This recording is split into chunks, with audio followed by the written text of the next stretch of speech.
Alien saves a human among the ruins. One hand stayed. They found him on the edge of a dead sea, where the wind sang through rib cages of ships, and the black salt cracked like old glass underfoot. To my people, that shoreline was sacred once. To him, it was just the first place he'd managed to crawl after the crash. He was small for a warrior, tall for a child, wrapped in a shredded orange flight suit stained the color of sunset rust, and when I bent close, I could hear the thinnest thread of breath, catching like a broken instrument. We do not touch the dying. That was law where I was born. A philosophy forged after too many plagues and too many oaths, that turned to ash when kindness became contagion. But the human's gaze fixed on me with a steadiness I had only seen in cliff faces and cathedral walls. And he managed, through a mouthful of dust, to say one word we shared across stars. Please. I should have left. I had a patrol to complete, a report to file about wreckage and raiders, and an ancestor's choir in my ear reminding me that pity is a pretty door with a grave behind it. Instead, I lifted him, felt the wild drum of his heart knock against my palm, and carried him into the cave where the salt would not eat his skin and the night could not drink his heat. Later, I would tell the tribunal I was only collecting evidence, that I feared a beacon would bring more humans, that this was a tactical mercy. Later I would lie, in the cave with the dust swirling in blue light from my lantern and the tide muttering far away. There was nothing tactical in the way I held water to his lips or pressed my shoulders to his to share the small fire I dared to build. He slept in crashes, jolting up when the cave breathed too loudly, and each time I learned a new human word, name, pain, home. His name was Jack Caldwell, third-class flight engineer, born under a sky with clouds like sails, where his mother taught him to whistle, and his father taught him to mend engines that were older than their house. He told me these things in bursts between fever breaks, and when he asked my name, I gave it to him whole, the way I had as a child, before fear taught us to bite syllables in half. I am Sirai of Anfract, of the salt spires and the broken bridges, of a people who know the cost of kindness, and sometimes pay it anyway. The first night he asked me why our law was so unkind to the wounded, and I told him a story about a plague that walked invisible through our cities, the year my grandmother carved her hands to bone trying to bury strangers, fast enough to outrun the math. He nodded, like someone who had memorized the shape of grief, then said softly that laws are maps drawn in storms. Sometimes the lines help you live. Sometimes the lines are just the last thing you see before you sink. Humans make metaphors like shelters. This I learned as I learned his pulse, his temperature, the lilt that meant pain was rising and the hush that meant it was breaking. I cleaned the edges of the wound at his side where a sheet of cockpit glass had tried to make a door out of his ribs. And when he hissed, I told him a joke about our priests who argued for 8 years about whether song or silence was holier, and concluded, after a vote, that it depended on the hour. He laughed, and then coughed, and then apologized for bleeding on my floor. On the second day we heard engines, not human, not mine, a sharking whine that made the salt on the cave floor leap like insects. Raiders. I doused the fire with my hands and dragged Jack deeper, while the patrol lights combed the desert in narrow, hungry blades. He bit his lip hard enough to draw blood and did not make a sound. When the lights passed, he whispered that he could fix my beacon. I told him it wasn't broken.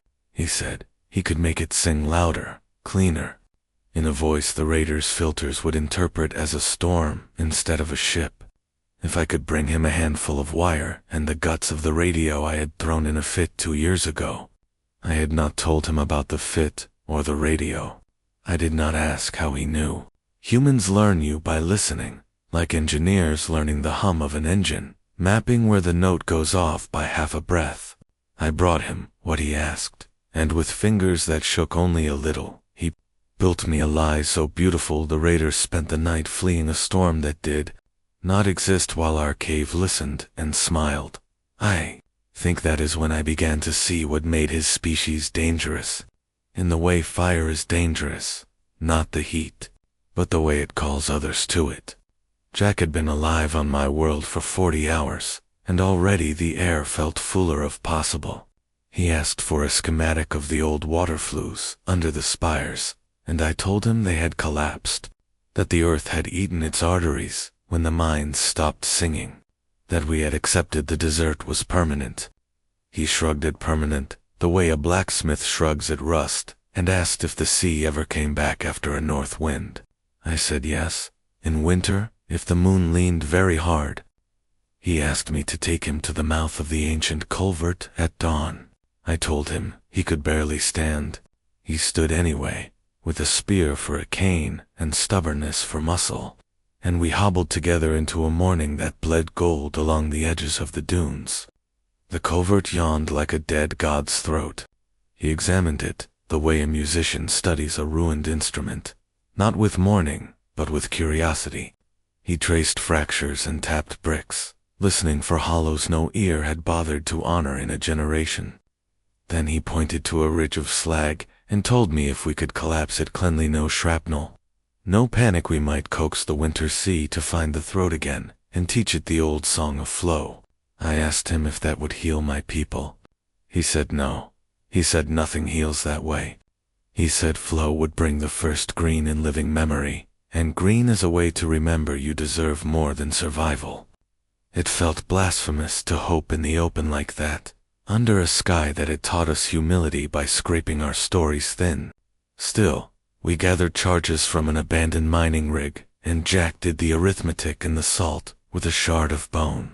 And when the sun climbed to the place our elders called the riddle, he touched the contacts together, and the ridge sighed and settled his. If it had simply been waiting for permission to be a riverbed again, we listened, we waited. The wind turned. The tide's old memories stirred, and then, from a distance that tasted like legend, we heard water arguing with stone in the language that makes everything new. The raiders came back angry that afternoon, angry in the way men get when the trick is good and their pride is louder than their caution. I had 7 charges left and a human with 1 working lung. We could have run into the culvert and died in the dark with respectable speed. Jack asked me for 1 minute and a metal pot. I had a pot. He told me to climb the spire and hang it from the broken prayer frame, and when they started shooting, to strike it with my spear, and 3's too fast, and 1 that hung. Humans declare wars and weddings with rhythm. I learned that on that salt cliff with the pot gonging grief into signal. Jack dragged the radio guts out, put 1 charge under the sand where the raiders' leader would steer by habit, and then made a shape of wires and salt that he swore would not explode. The first wave of raiders crested the dune exactly where his engineer's instinct said pride travels, and the sand swallowed them to the axle with a sigh. He did not cheer, he counted. He timed the second wave to the cadence of my strikes. He detonated the hidden charge just as the leader's right wheel kissed the ground where Jack had prayed it would. The truck lurched and bucked and lay down like an old horse. Silence, then shouting. Then something deeper than law in me stood up, because wounded men were dragging wounded men from a smoking wreck, and the part of me that had wanted to leave Jack on the shore remembered my grandmother, with her hands in the grave dirt, and understood that mercy is not a resource you hoard like coins. I climbed down and walked out into the gun barrels with my empty hands high. I told them the sea was coming back, and anyone who wanted to live long enough to see green could lay down their weapons and help. Jack Shore, the culvert, before the first rush, tore the throat open for good. Men laughed. 1 did not. He was missing 2 fingers, and carried himself like a person who had been loved once. He put his gun on the sand very carefully. Others watched him like readers watching the first line of a book.